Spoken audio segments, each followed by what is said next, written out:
प्यारे दोस्तों, आज हम आपको एक ऐसा दिलचस्प वाकया सुनाएंगे जिसे सुनकर आपका दिल खुश हो जाएगा। ये वाकया एक ऐसी मोहब्बत का जो सिर्फ रिश्तों को ही नहीं जोड़ती बल्कि हवेली को भी मोहब्बत से आबाद करती देती है। इस वाकये में हवेली पर अज़ाब आता है। आखिर हवेली पर क्यों अज़ाब आता है, ये जानने के लिए हमारे चैनल इस्लामी वॉइस पर जुड़े रहें और मज़ीद वीडियो देखने के लिए हमारे चैनल इस्लामिक वॉइस को सब्सक्राइब करें। दिल्ली के पुराने शहर की सुबह एक ख़ास तरह की चहल पहल के साथ शुरू होती थी। चांदनी चौक की तंग गलियां, मस्जिदों से उठती अजान की आवाज़ें और हर गली के नुक्कड़ पर चाय की महक। इन गलियों में एक नौजवान हबीब अली अपने हुनर और मेहनत के लिए जाना जाता था। तांबे के बर्तनों पर नक्श ओ निगार बनाना उसका पेशा था। हबीब का पेशा जितना पुराना था उतना ही मुश्किल। तांबे की चमचमाती थाली पर बेल बूटों को तराशते हुए वो अक्सर सोचा करता, क्या कभी मेरी ये मेहनत मुझे मेरी ख्वाहिशों तक ले जाएगी। उसका दिल बड़ा था लेकिन जेब खाली। मेहनत की कमाई से बमुश्किल गुजारा होता। हबीब अक्सर एक छोटी सी चाय की दुकान पर बैठा करता जहां मोहल्ले के कई लोग आते जाते रहते। वहां उसकी दोस्ती चाय वाले असलम और एक बुजुर्ग उस्ताद करीम से थी। असलम हंसी मजाक का शौकीन था और अक्सर कहता, हबीब तू इतना भी ख्वाब मत देख कि पूरा आसमान तेरा हो जाए। हबीब मुस्कुराकर जवाब देता, ख्वाब देखने का हक तो सबको है असलम। दिल्ली की इन्हीं गलियों में एक पुरानी हवेली थी, हवेली मरियम। ये हवेली अपने समय की शान थी, लेकिन अब वक्त के साथ इसकी दीवारों पर पुरानी यादों की धुंध छा गई थी। इस हवेली में रहती थी ज़ैनब, जो सिर्फ नाम से नहीं बल्कि अपने किरदार और अंदाज से भी रोशन थी। ज़ैनब के वालिद नवाब मरियमुद्दीन एक आलिम थे।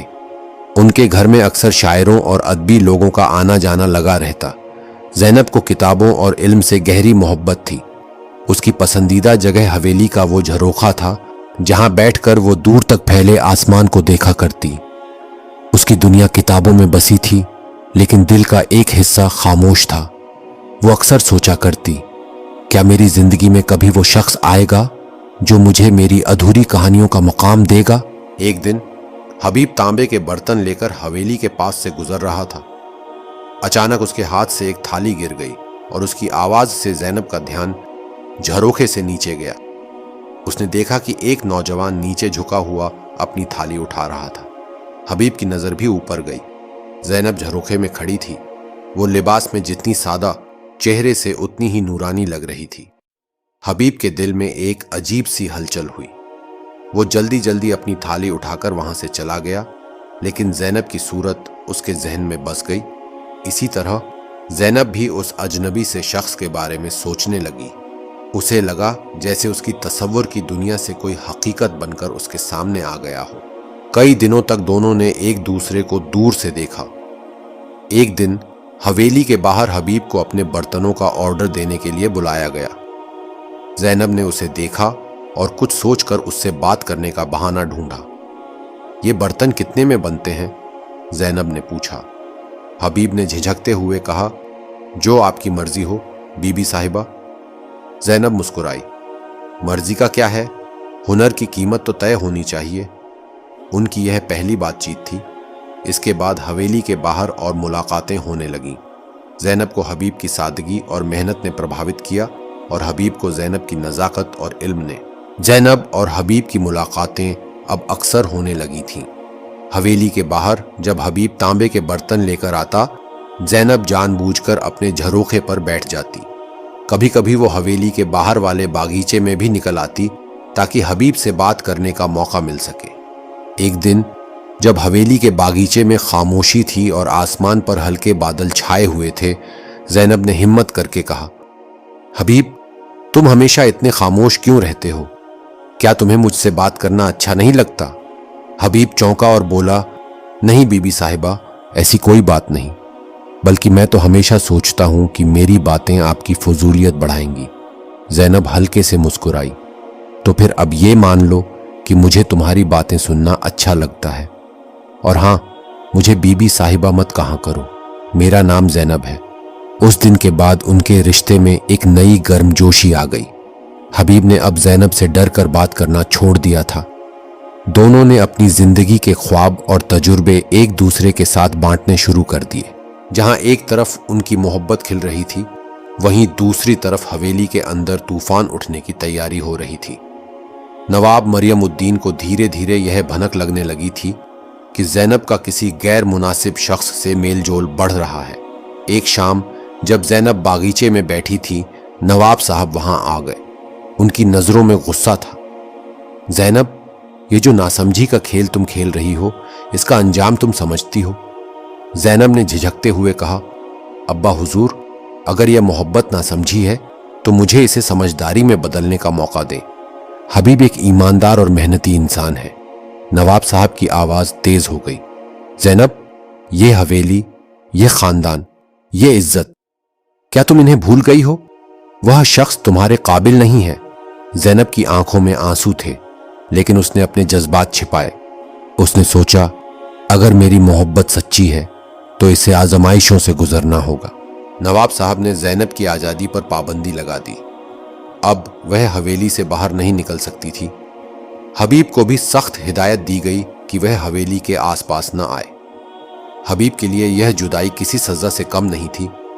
उसने कई दिन तड़पते हुए बिताए, अपने काम में मन लगाने की कोशिश की, लेकिन हर तांबे के बर्तन पर उसे ज़ैनब का चेहरा दिखता।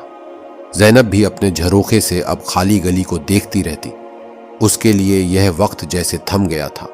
हबीब ने तय किया कि वह अपनी मेहनत और हुनर के दम पर खुद को इतना काबिल बनाएगा कि उसे समाज के हर ताने और बंदिश का सामना करने का हौसला मिले। उसने दिन रात मेहनत की। जल्द ही उसके तांबे के बर्तन बड़े शहरों के अमीर घरानों तक पहुंचने लगे। उसकी बनाई हुई थालियां और सुराहियां मशहूर हो गईं। उसका नाम न सिर्फ दिल्ली बल्कि आसपास के शहरों में भी फैल गया। एक दिन दिल्ली के मशहूर व्यापारी, जिनके यहाँ हबीब के बर्तन बिकते थे, ने उसे अपने घर पर बुलाया। व्यापारी ने कहा, हबीब, तुम्हारे हुनर की कीमत सिर्फ कुछ सिक्के नहीं हो सकते। मैं चाहता हूं कि तुम मेरे कारखाने का काम संभालो। यह हबीब के लिए बड़ी कामयाबी थी। उसने इसे मंजूर किया और अपनी नई जिंदगी की शुरुआत की। हवेली में इस बीच नवाब साहब ने ज़ैनब के लिए रिश्ता ढूंढ लिया। लड़का एक अमीर खानदान का था, लेकिन ज़ैनब ने इस रिश्ते को ठुकराने की हिम्मत की। अब्बा हुजूर, मैं अपनी जिंदगी के फैसले खुद लेना चाहती हूं। मैं किसी और से शादी नहीं कर सकती। नवाब साहब गुस्से से कांप उठे। ज़ैनब, अगर तुमने मेरी बात नहीं मानी तो यह हवेली तुम्हारे लिए बंद हो जाएगी। जब हबीब को ज़ैनब की शादी की खबर मिली तो उसने हिम्मत जुटाई और नवाब साहब के सामने जाने का फैसला किया। वह हवेली पहुंचा और नवाब साहब से कहा, मुझे अपनी मेहनत पर भरोसा है। मैं आज भी ज़ैनब से मोहब्बत करता हूं और उसे खुश रखने की काबिलियत रखता हूं। नवाब साहब ने पहले उसे ठुकरा दिया, लेकिन फिर ज़ैनब ने अपने पिता को समझाया, अब्बा, मोहब्बत बेगैरत नहीं होती। हबीब का दिल और मेहनत दोनों पाक है। आखिरकार नवाब साहब ने उनकी शादी के लिए हामी भर दी। नवाब मरियम उद्दीन की तरफ से निकाह की इजाज़त मिलने के बाद हवेली में एक नई रौनक आ गई। चांदनी चौक के आसपास की हर गली में यह खबर फैल गई थी कि हवेली ए मरियम में साहबजादी ज़ैनब और तांबे के कारीगर हबीब अली का निकाह होने जा रहा है। कुछ लोग इस पर हैरान थे तो कुछ ने इसे मोहब्बत और हिम्मत की जीत करार दिया। हवेली में ज़ैनब की सहेलियां निकाह की तैयारियों में जुट गईं। ज़ैनब को बेहतरीन लिबास सिलवा कर दिया गया। रंगीला रेशमी जोड़ा जिसमें सुनहरी जरी का काम किया गया था। दूसरी तरफ हबीब भी अपनी खुशी संभाल नहीं पा रहा था। उसकी आंखों में वह दिन तैर रहा था जब पहली बार उसने ज़ैनब को झरोखे से देखा था। निकाह का दिन आखिरकार आ पहुंचा। हवेली के बड़े आंगन में सजावट की गई थी। मोती की झालरों, रंग बिरंगे गुलाब और चमचमाते फानूसों से माहौल दिलकश हो गया था। चांदनी रात ने इस खुशी को और बढ़ा दिया। हबीब जब अपनी बारात लेकर हवेली पहुंचा तो पूरा मोहल्ला उसे देखने उमड़ पड़ा।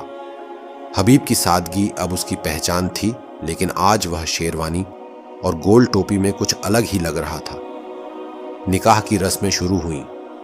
काजी साहब ने हबीब और ज़ैनब से निकाह के कबूलनामे की तस्दीक की। जब हबीब ने 3 बार कबूल है कहा تو حویلی کے آنگن میں بیٹھی زینب کی آنکھیں خوشی سے بھر آئیں۔ اسی پل اس نے محسوس کیا کہ اس کی محبت اور صبر کا پھل اسے مل گیا ہے۔ نکاح کے بعد زینب کو ایک دلہن کی طرح سجا کر حبیب کے پاس لایا گیا۔ حبیب نے ہلکے سے کہا، زینب، تمہیں اپنے دل کے قریب پا کر اب میری ہر آرزو پوری ہو گئی۔ حبیب اور زینب کا نکاح پورے محلے میں ایک مثال بن گیا۔ ان کی محبت نے یہ ثابت کر دیا کہ سماج کی دیواریں گرانے کے لیے جذبات اور محنت کافی ہیں۔ حالانکہ ہر محبت کی کہانی اتنی آسان نہیں ہوتی۔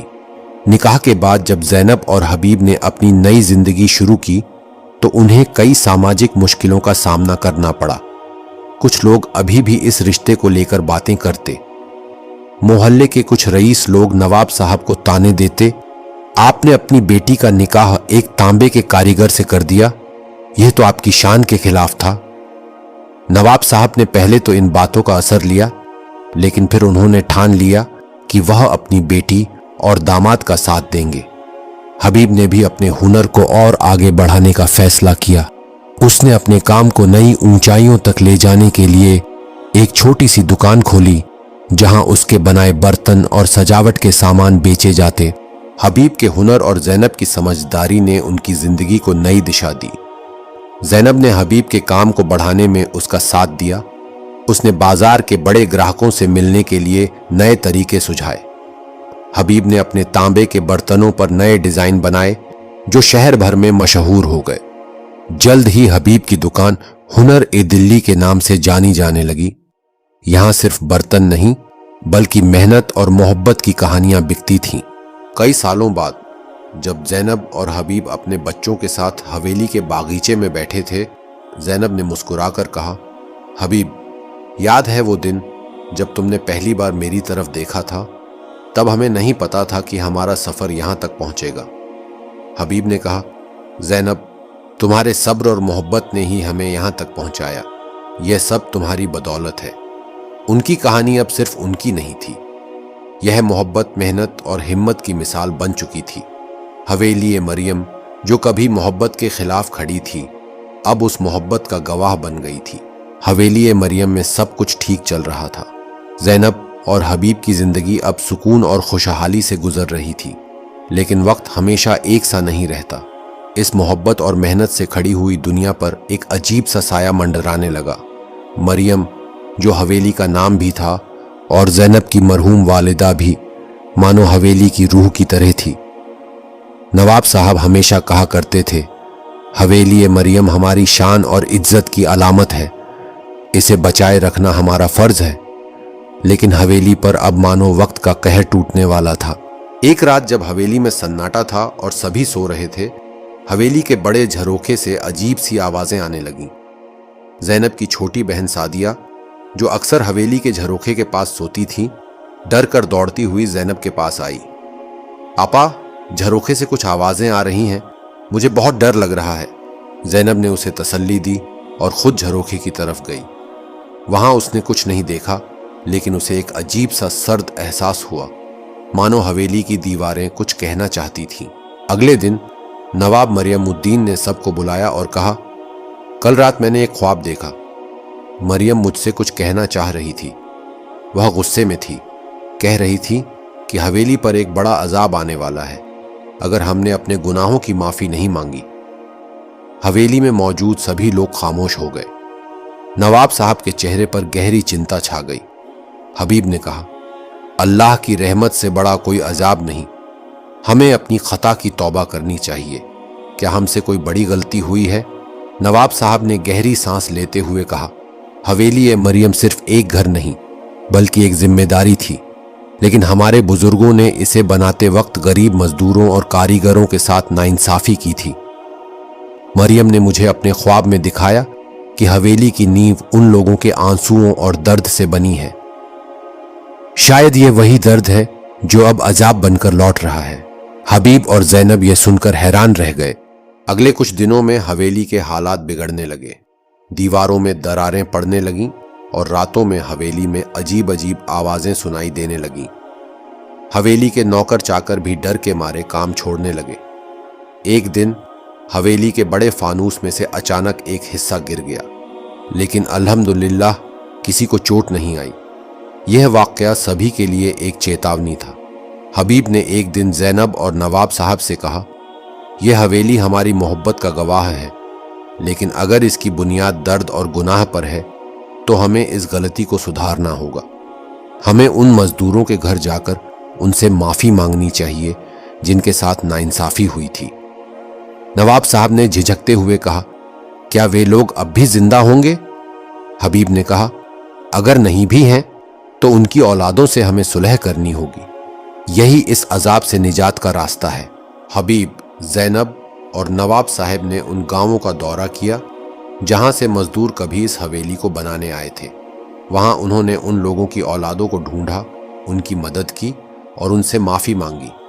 यह सच्चे दिल से तौबा करने का कदम था। धीरे धीरे हवेली पर मंडराता साया हटने लगा, दीवारों की दरारें भर गईं और हवेली फिर से रौनकदार हो गई।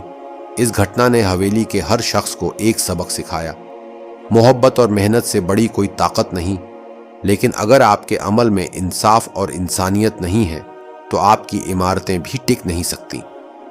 हवेली मरियम अब न सिर्फ मोहब्बत बल्कि इंसाफ और सुलह का एक निशान बन चुकी थी। ज़ैनब और हबीब ने इसे एक नई पहचान दी।